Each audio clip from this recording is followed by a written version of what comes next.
Hello everybody, Chris here, and today I'd like to show you how you can make an ebook cover for yourself for free, which means you don't need to pay any money. You can just go ahead and do it, and it shouldn't be very difficult, even for anybody who's not very artistically oriented. So, for instance, we'll make a cover that's pretty similar to the one I've got here. 101 Tips for Game Masters. It was a redo for an earlier cover I made for one of my ebooks.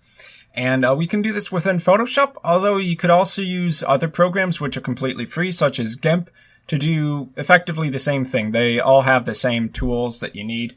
Photoshop just has more, but you don't need more, because these are basic, very basic things we're going to be doing here. So, the first thing you're going to need to do is to get a cover image. And one place you can actually find those really easily is Pixabay. Now, the cool thing about Pixabay is all of the images on the site are completely royalty-free. You don't need to attribute the author even if you don't want to.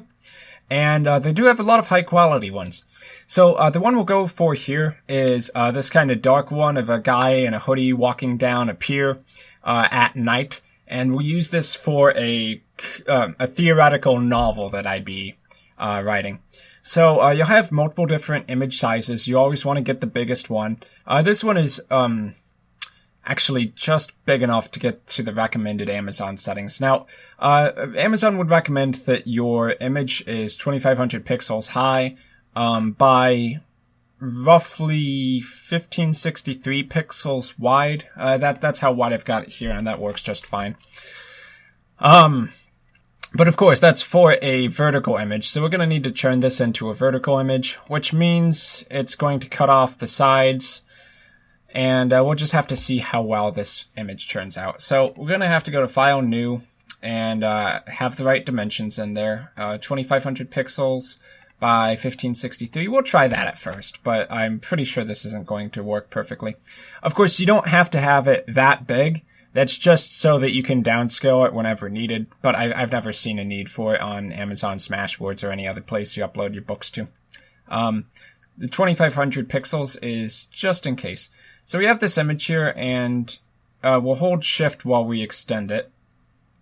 Okay, so that the... I don't think that did it right. Okay, let's try dragging it in again. The reason you hold Shift, though, is so that the height and the width scale simultaneously, and it keeps the ratio.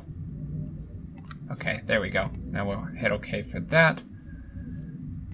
And we'll drag this in. Now this might actually be distorting the image slightly.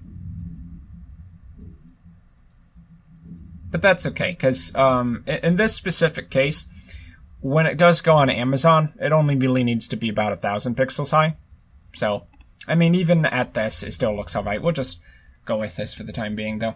Of course, you can find images that are way bigger, like 3000 by 3000 pixels or 4000 by 4000. Extremely high resolution sizes on Pixabay, if you need them. So, what I did here is I kind of centered the subject matter of this image, which is always a good idea. In this case, the main character would be this guy with the hoodie. Or actually, that could be a woman. It's a little bit hard to tell. And then gotta have the walking down the pier. So the pier is important to capture in this image. If you need to, what's called crop the sides of the image off, make sure that you still have the main subject matter here. You can also find images that are already more vertical than they are horizontal. But those are in the minority. So here we're going to need to add a title to this, and considering that the background is black, it only makes sense to have white text. So I think what I was going to go for this was going to be something about walking out. Never go out alone. That sounds like a decent title. I mean, for taking 5 seconds to think of it. Ooh, and maybe what we can actually do here is emphasize the alone, because that's like the keyword here. Now, we're not going to want this kind of cursive here. Cursive would be more of like maybe a romance novel kind of thing. But this is going to be a much darker book. So we'll try 350 pixels. Of course, that's all relative to which font we choose.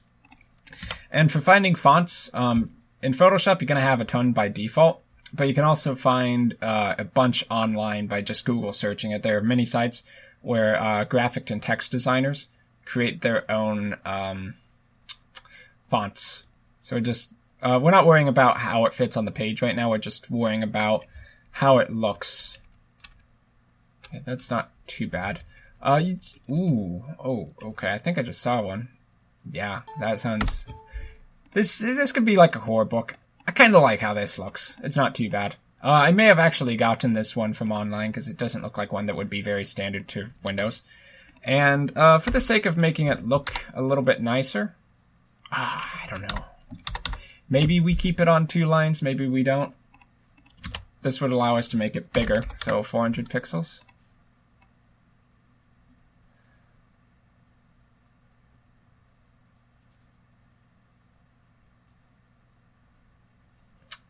Okay, just kind of figuring out where the best place to put it. You don't want to generally cover up the subject matter, so like having it right here where there's a lot of action going on may not be so great. But you do want to have it somewhere towards the center, so maybe that would be best. And then we can give it a drop shadow by double-clicking the layer, going to drop shadow down here, and messing with the details, 20%. Maybe it should be a little bit more than that, though. I don't think it should be super smooth. Ooh, yeah, I kind of like that distance, though. Okay, now we're getting somewhere. 20 on the distance. I like how that looks. Okay, and you're going to need to find a spot for the author name. So we can put, Chris Navarre here. You don't necessarily have to use the exact same font. In many cases, it's just simpler and better to use the same one. Because if you're going to have multiple fonts, you do have to have them match with each other pretty decently. So we can clearly just have that at the bottom. Well, let's see. Does this still look best at the bottom as it does on top?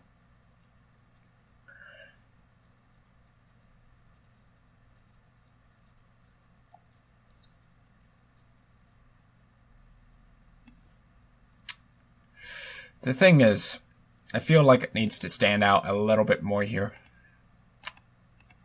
Let's see if we can give it some extra effects. Ooh, gradient overlay. Now that's interesting. And you can just kind of play around with this here and figure out exactly what you're going to want. So to mess with the gradient color, you just go in here, click that, hit OK, and change the angle with this this tool here. You know what? I do think that looks kind of cool. I might actually want that. Of course, this is just a hypothetical novel, not one I've actually written. So that doesn't look too bad right there. You could go with something like that. I do feel it could be improved upon.